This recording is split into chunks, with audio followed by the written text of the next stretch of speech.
rendimento nas transmissões. O que seria, então, a parte de rendimento das transmissões? Qualquer transmissão mecânica ou qualquer máquina mecânica, ela não vai utilizar 100% da energia que está sendo fornecida para ela. Por que isso? Basicamente porque a gente tem perdas mecânicas. E o que seriam essas tais perdas? A gente pode ter sistemas frouxos, a gente pode ter desalinhamento, a gente pode ter atrito. Então, vários fatores que condicionam a que a gente perca rendimento na nossa máquina. O que seriam basicamente essas perdas? Vamos supor que eu tenha um sistema de engrenagem, que é um sistema comum. Um sistema de engrenagem basicamente nada mais é do que um pedaço de aço que tem os dentes empurrando outro pedaço de aço. Se vocês pegarem a mão de vocês e começarem a esfregar no braço de vocês um pouco, o braço de vocês vai começar a esquentar, certo? Isso se dá por conta de um fator que a gente chama de atrito. A gente está esfregando, eu particularmente comecei a esfregar aqui um pouquinho, já começou a esquentar, e eu nem estava esfregando numa velocidade muito alta. Estava esfregando relativamente lento. Imagine vocês num mecanismo onde ele vai dar 2.000 voltas por minuto. Se a gente for dividir isso, 2.000 dividido por 60, a gente vai ter 33 voltas por segundo. Logicamente, esse sistema começa a gerar um determinado atrito, certo? Por isso que geralmente a gente vai ter uma engrenagem dentro de uma caixa onde ela vai ser lubrificada com óleo, justamente para evitar esse tipo de atrito. Mesmo assim, reduzir o atrito é uma coisa, eliminar a gente nunca vai conseguir. E os outros fatores também. Então, ao longo da nossa transmissão, então, se eu tenho, quanto mais engrenagens eu tenho, mais perdas do rendimento na minha máquina eu vou ter também, certo? Então, aqui a gente vai começar a ver qual seria a potência final do nosso sistema depois que ele passa por um jogo de correia, um jogo de engrenagem, ou um jogo de engrenagem para engrenagem com engrenagem, ou um jogo de engrenagem por corrente, por exemplo. Tá?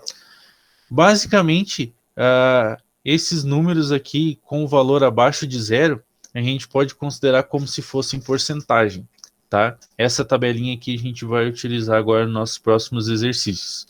Eu até vou utilizar a ferramenta de captura para não ter que estar voltando aqui toda hora. Eu vou deixar ela separada aqui. As correias planas, então, a gente tem um rendimento de 96 a 97%. Se vocês não sabem o que é uma correia plana, deixa eu achar uma foto aqui no Google para mostrar para vocês. Basicamente vai ser esse tipo de correia aqui, ó, tá? Que é aquelas correias que tem a polia lisa e elas são mais largas. Parece como se fosse tem bastante em esteira transportadora esse tipo aqui, mas geralmente de lona. Mas aí a gente tinha antigamente bastante máquinas que utilizavam a correia mais ou menos dessa forma, tá? Ó, ela funciona basicamente assim.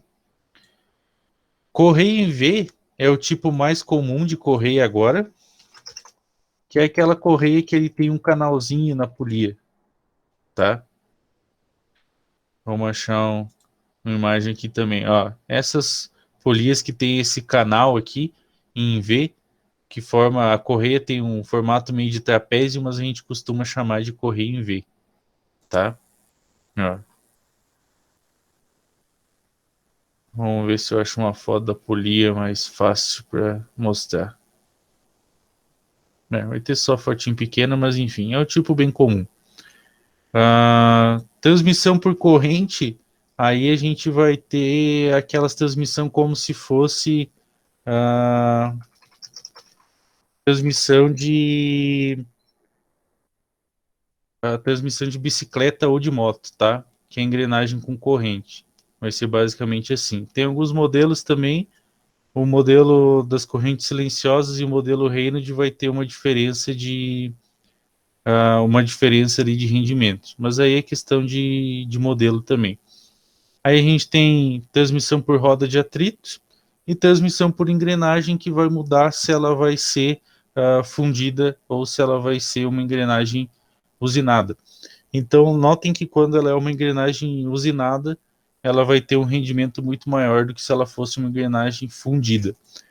Geralmente, tá? A gente faz engrenagem agora, o corpo dela a gente faz fundido quando é engrenagem grande, e aí os dentes a gente faz usinado, justamente para manter o rendimento delas mais alto, tá? Mas antigamente também, às vezes, eles já faziam diretamente os dentes delas na fundição, e daí por conta do processo de fundição, de às vezes ter alguma impureza, ou ter alguma bolha, ou qualquer defeitinho ali no processo de fundição, ela jogava o rendimento lá embaixo, tá? Aí a gente tem também a parte do parafuso sem fim, que a gente pode ter uma perda e ele varia de acordo com o número de entradas do parafuso. Lembrando que o parafuso sem fim eu mostrei para vocês é aquele que trabalha com a coroa, que é a gente tem que contar o número de entradas da rosca lá do parafuso. Da mesma forma, a gente vai.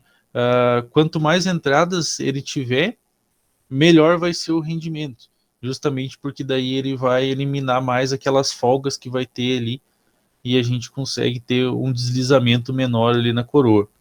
E, logicamente, quando a gente tem mais eixos, a gente vai ter que arrumar também rolamentos ou buchas para suportar aqueles eixos, certo? Para ele não ficar girando diretamente na carcaça da máquina e não acabar danificando a carcaça inteira.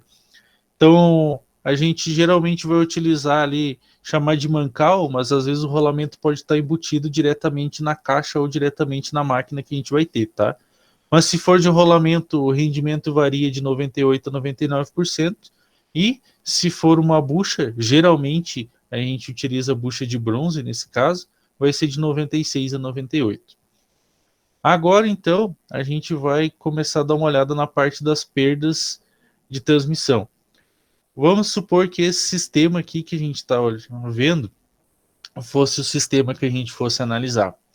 O nosso motor, aqui no canto, ele vai ter uma potência X, que a gente vai começar a utilizar. Vamos supor que ele tenha 2 cavalos de potência, tá? Ele vai sair do motor, vai passar por um jogo de polias e correias em V aqui. Aí ele vai ter uma determinada perda. Nesse eixo aqui, que ele está chamando de árvore 1, com esse símbolozinho, ele está suportado, essas ranhurazinhas aqui, é como se fosse o mancal, tá? Então ele vai ter aqui um mancal segurando ele ali também. Já vai ter mais um pouco de perda aqui também. Aí ele tem um jogo de engrenagens que vai passar para a segunda árvore. Então já vai ter uma perda de rendimento aqui também. Mais um jogo de mancal da segunda árvore aqui também, essas ranhurazinhas, ó. Mais uma perda. Mais um jogo de engrenagem, mais um jogo de mancal na terceira árvore, vai ter mais uma perda. Então a potência que vai entrar vai ser menor do que a potência de saída, tá? E até agora a gente estava calculando o torque desconsiderando essas perdas de rendimento, mas agora a gente vai começar a utilizar essas perdas e a gente vai ver que vai dar uma diferençazinha no torque também, tá?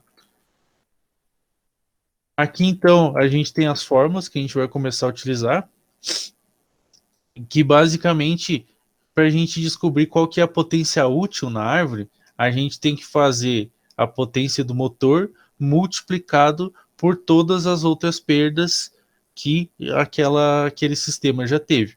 Então aqui, ó, na árvore 1, a potência útil vai ser a potência do motor multiplicado pelo rendimento do sistema de polias aqui, multiplicado pelo rendimento do sistema de mancais, tá? Isso vai se multiplicando na árvore 2 e na árvore 3 e vai dissipando potência ao longo do caminho. Aqui ele está só jogando as fórmulas basicamente para a gente entender como é que funciona, mas ele tem um exemplo na próxima página que a gente vai utilizar. Deixa eu ver aqui se esse daqui ele já... Não, aqui ainda está sem valor, ele também só está jogando as formas. Aqui já tem um exercício. Então aqui ele tem uma transmissão que ela vai ser acionada por um motor com a potência do motor é de 5 kW, vai dar mais ou menos 7 cavalos e meio, e a rotação desse motor é de 1740. Daí ele passa ali o diâmetro das polias, passa qual são o número de dentes das engrenagens e passa qual é... Ele já deu ali qual que é o rendimento, tá?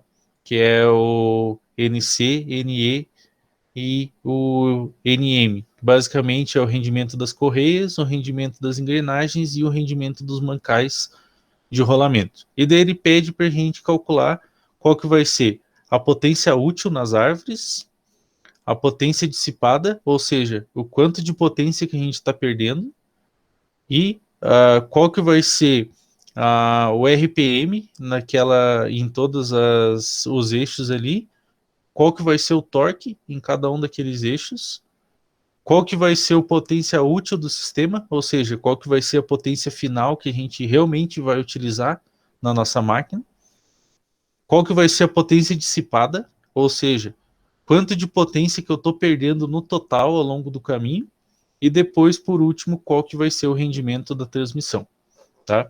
Vamos resolver junto essa daqui, então. Deixa eu pegar aqui.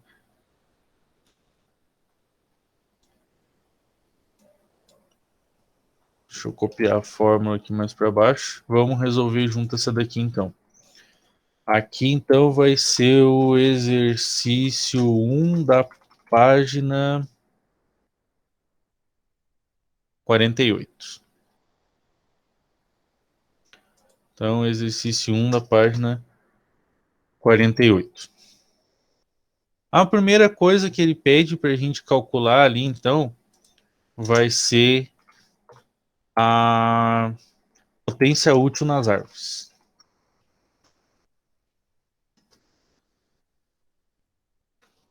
Potência útil nas árvores. Vamos calcular primeiro da árvore 1, que é como se fosse aquele N2 que a gente estava fazendo até agora, tá? Deixa eu puxar ele aqui mais para cá e aumentar aqui um pouquinho. A potência útil, deixa eu arrumar aqui que é na árvore 1 para a gente não se perder. Então a potência útil vai ser a potência do motor vezes todos os outros elementos que vão passar a fazer com que aquela árvore tenha perda. Então aqui a gente vai ter vezes um NC, que vai ser o rendimento da correia, né? Porque a gente está passando aqui do D1 para o D2, então a gente vai ter uma perda aqui. E a gente tem o mancal de rolamento aqui também. Então mais um NM aqui.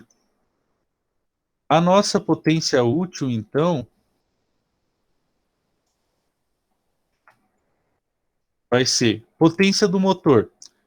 Aqui não importa qual seja a unidade que a gente vai usar, tá? A gente pode usar os 5,5 kW, 5.500 watts, 7,5 CV. Como é a única que tem unidade, não importa muito. Mas vamos tomar meio que por padrão, utilizar o kilowatts ali mesmo, que ele já sempre vai vir pronto para a gente, tá? Então, 5,5 vai ser a nossa potência do motor. O rendimento das correias.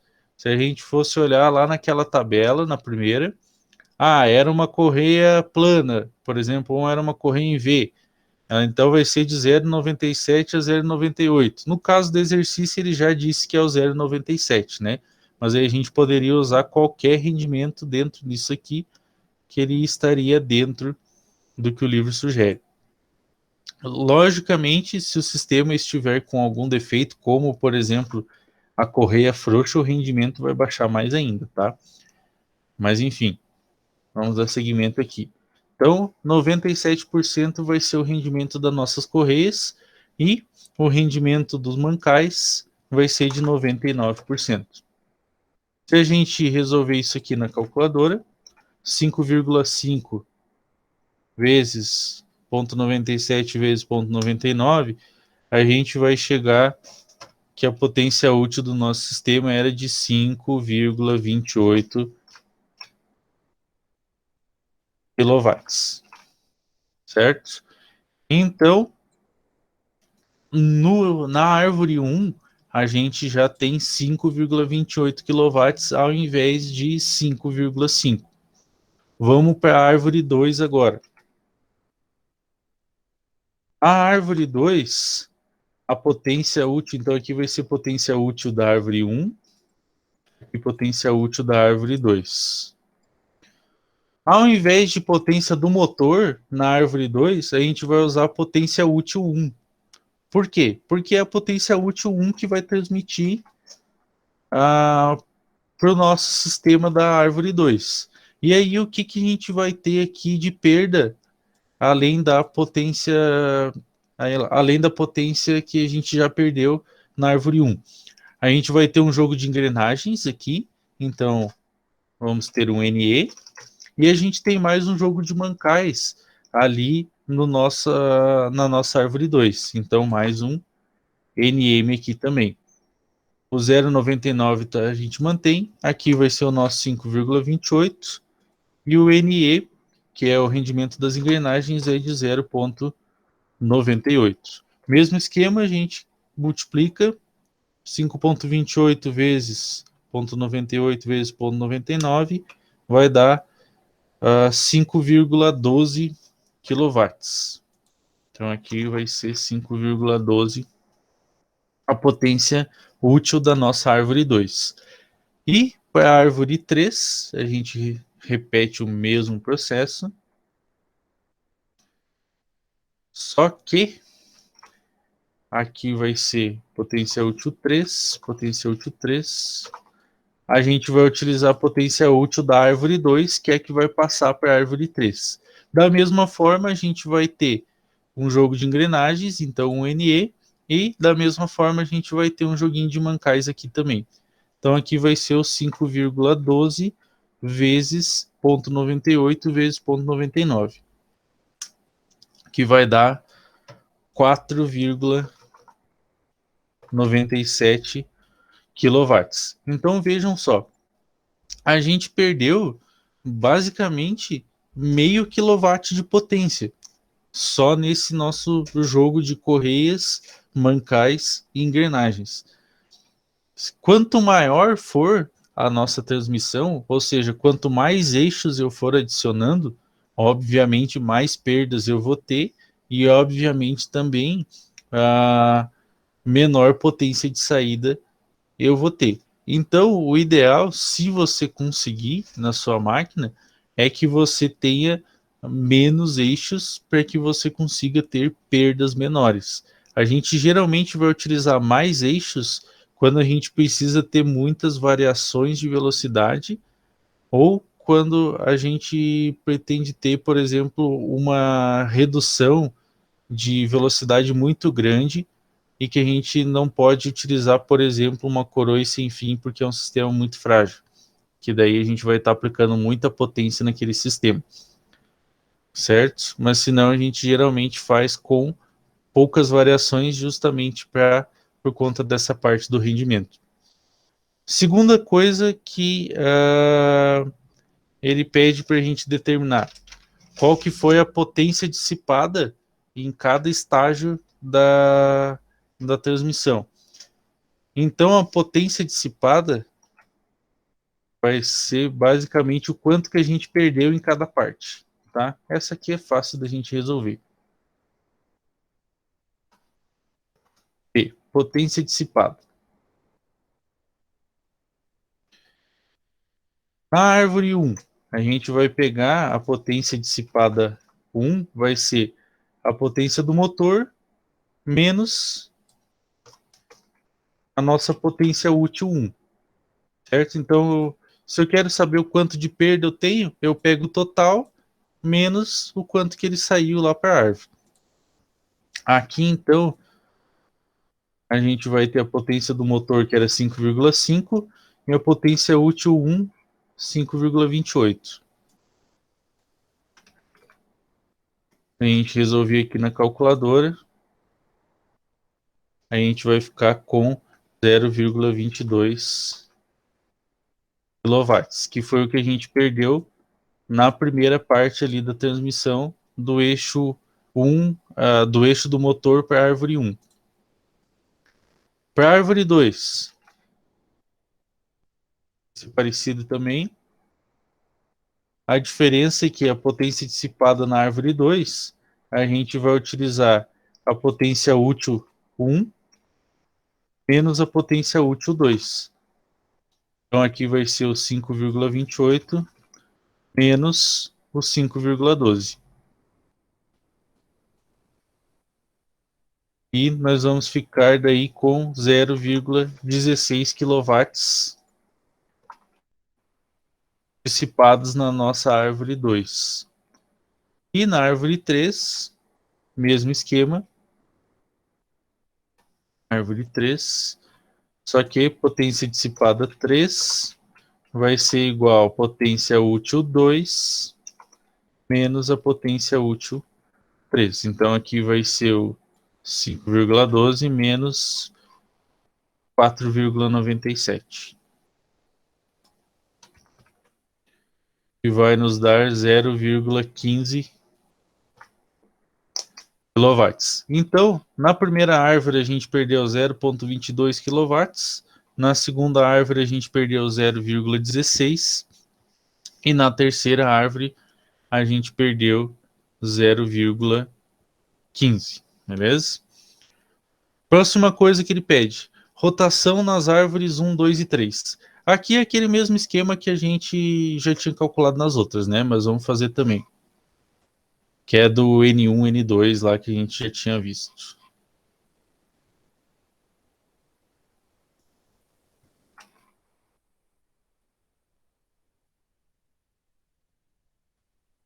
Aqui C,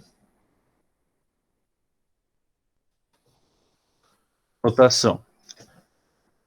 Deixa eu pegar uma fórmula que já tenha fração, para não precisar ficar adicionando.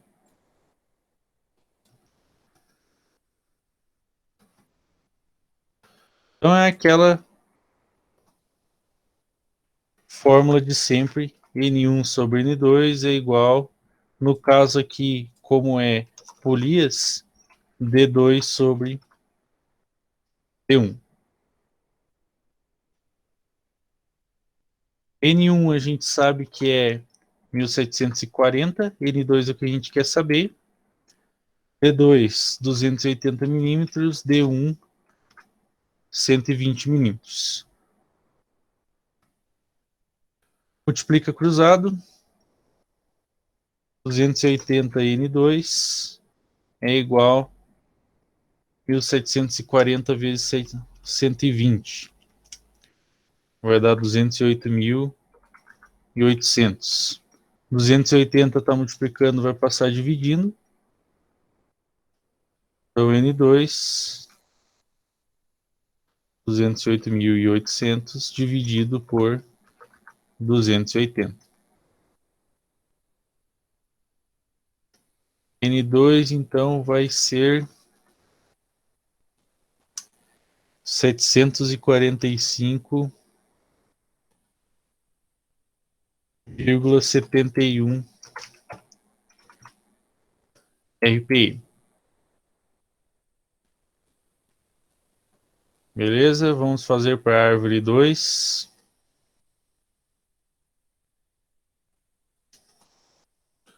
Então, a árvore 2 vai ser do N2 passando por N3, e daí aqui vai ser do Z2 e Z1. N2 a gente sabe que é o 745,71. Z2 a gente sabe que tem 49 dentes e Z1 a gente sabe que tem 23 dentes. Aqui é N3. N3. Tá. 49N3 vai ser igual a 745,71 vezes 23. Vai dar 17.151,42. Então aqui 17.151,42 dividido por 49 vai nos dar um valor de 350 RPM. Mesmo esquema para a terceira árvore. Árvore 3, então agora vai ser do N3 para o N4 e utilizando Z4, Z3. Aqui então no N3, N4, N4, N4 e N4, para não esquecer depois. Então no N3 a gente vai ter o 350 RPM que a gente tinha antes. O Z4 a gente sabe que é 59 dentes e o Z3 a gente sabe que é 27. Aqui então vai ficar 59N4 é igual a 350 vezes 27, 9.450. 9.450 dividido por 59 vai dar 160,18 RPM. Beleza? Essa daqui a gente já tinha visto nas outras aulas, não tem nada demais. Aí aqui tem um detalhe. A gente vai calcular agora, na letra D, o torque em cada uma das árvores, certo? Então a letra C vai ser o torque. A letra D, perdão. E, torque. Qual que é o detalhe? A fórmula do torque, a gente já tinha visto antes, ele era a seguinte. O momento torsor da árvore 1 vai ser igual a 30 vezes a potência dividido por π vezes a rotação daquela árvore. Então aqui, deixa eu arrumar o símbolo do π só. Π vezes, nesse caso N2, né? Porque a rotação da árvore 1, a rotação da árvore 1 é a rotação 2. A rotação 1 é a rotação do nosso motor, certo? No caso do torque, então, a gente tem um detalhe também. Antes, até aqui, a gente estava utilizando sempre a potência do motor, certo?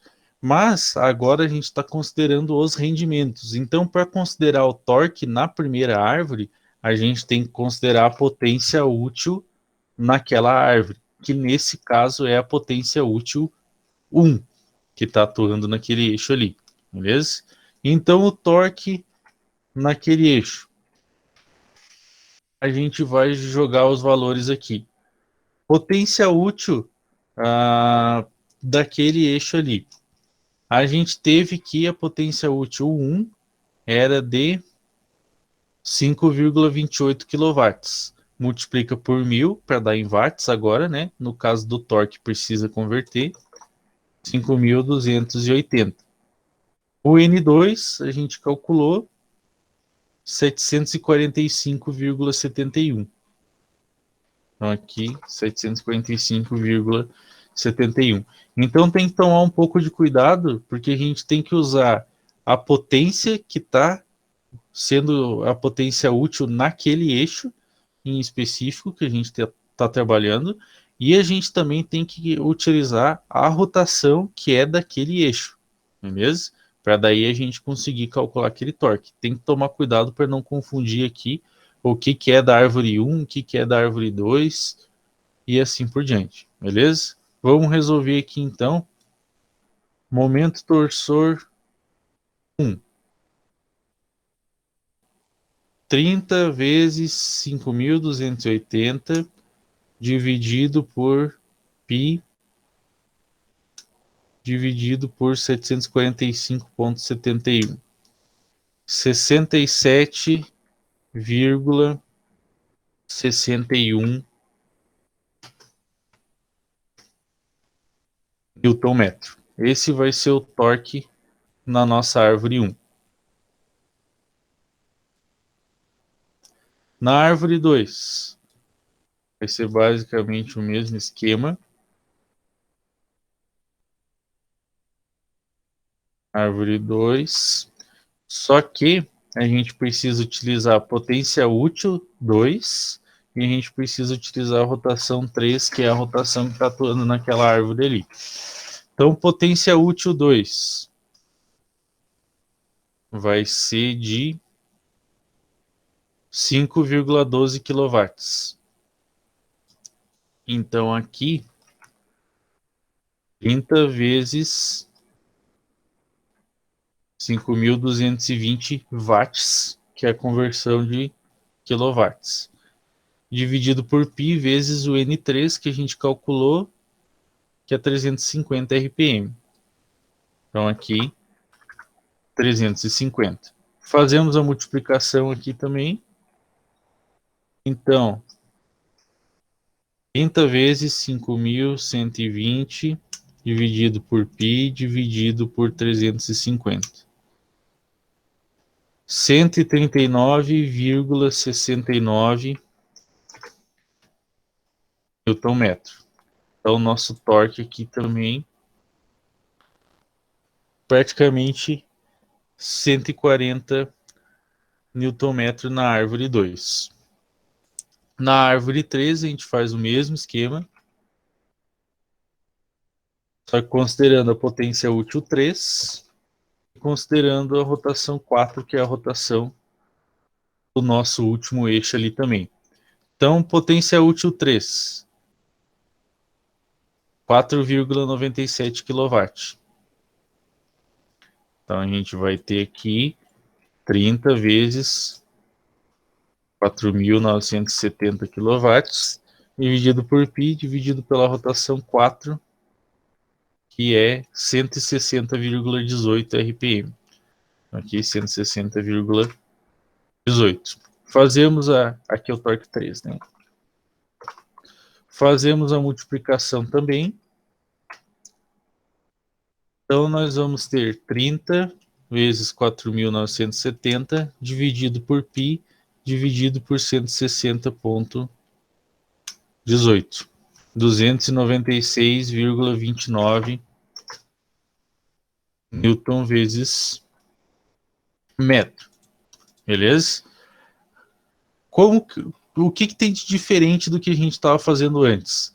Antes, a gente estava utilizando em qualquer árvore que a gente pegava, ou mesmo 5,5 kW lá do começo, tá? A gente estava desconsiderando as perdas. Só que nos sistemas reais, a gente precisa considerá-las da mesma forma. Se a gente fosse fazer, por exemplo, da árvore 1, desconsiderando as perdas, a gente ia ter 30 vezes 5.500 dividido por π, dividido por 745,71. A gente já iria ter um torque de 70,43 ao invés de 67,61, certo? Então, nosso torque iria aumentar. Então, a gente tem que tomar esse certo cuidado quando a gente está fazendo esses sistemas, porque tem essa potência dissipada ao longo deles. E essa potência, muitas vezes, pode ser a potência que vai faltar para rodar a nossa máquina conforme a gente queria lá no final. Beleza? Quais são as últimas coisas que ele pede para a gente fazer aqui, então? Ele pede a potência útil do sistema, ou seja, a potência de saída. No caso, a nossa potência útil, letra E, vai ser a potência da árvore 3. Potência útil do sistema. Vai ser a potência da árvore 3. Potência útil 3 foi o 4,97 kW. Então, a gente pode simplesmente arrumar aqui potência útil do sistema vai ser o 4,97 kW. Potência dissipada do sistema. A potência que foi dissipada no geral, né? Então, aqui é basicamente só a gente fazer a soma das que foram dissipadas ao longo do sistema, ou pegar a potência do motor e tirar qual que é a potência útil do sistema lá no final. Então, potência dissipada.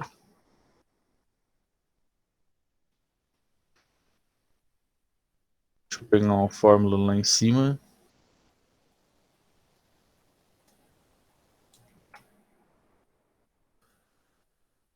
Potência dissipada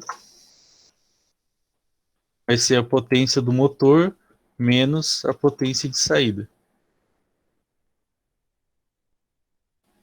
Tá? Então aqui basicamente a gente tinha que a potência do motor era 5,5 e nossa potência de saída foi de 4,97 kW. Consequentemente, a nossa potência dissipada total vai ser de 0,53 kW, que foi o total de perda que a gente teve aqui no sistema por conta da nossa transmissão que a gente teve aqui.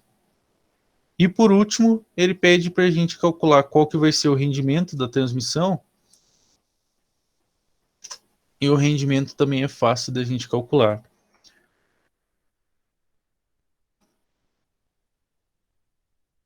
FG, rendimento.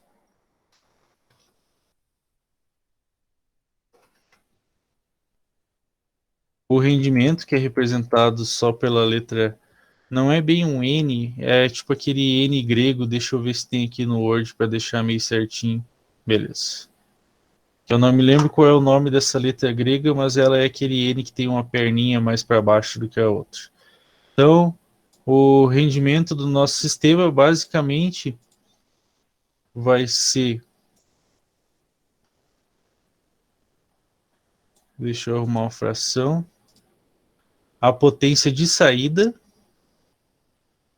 dividido pela potência de entrada, que era a nossa potência do motor.